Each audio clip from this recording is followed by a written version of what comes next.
Ladies and gentlemen, instability, massive social differences and lacking social structures in the Middle East and in Africa offer fertile ground for fanatism and radicalization. Almost on a daily basis, a terrorist attack is committed worldwide, and also in Europe, several times been faced with terror attacks in Paris and Brussels most recently. And the danger often comes from returning jihad travelers who had undergone military training, and maybe they come back with the objective to commit a terrorist attack in Europe. But we also have to deal with the so-called homegrown terrorists who never went to jihad but who are radicalizing themselves individually. In addition to terrorist dangers, we also have to deal with politically motivated crimes. The right-wing scene is trying to instrumentalize the refugee crisis for themselves. Huge numbers of crimes have been committed in this context and quadrupled in the last year.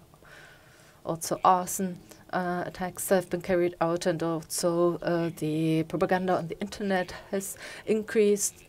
The right-wing scene also leads to backlashes from the left-wing scene, and that makes it clear that the security situation in Germany is influenced by different phenomena and their interactions.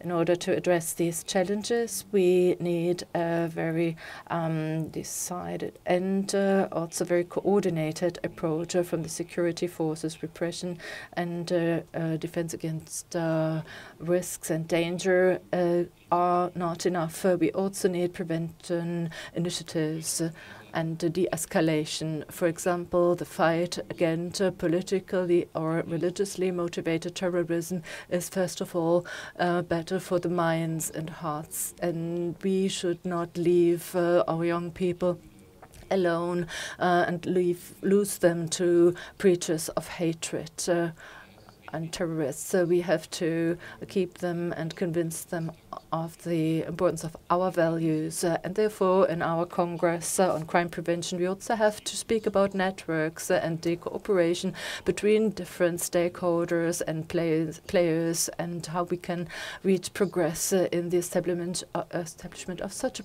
framework. Good practices have to be exchanged, experiences need to be exchanged, and this will make it possible for us to learn from one another and to make do's and don'ts standards and define them for our successful prevention work.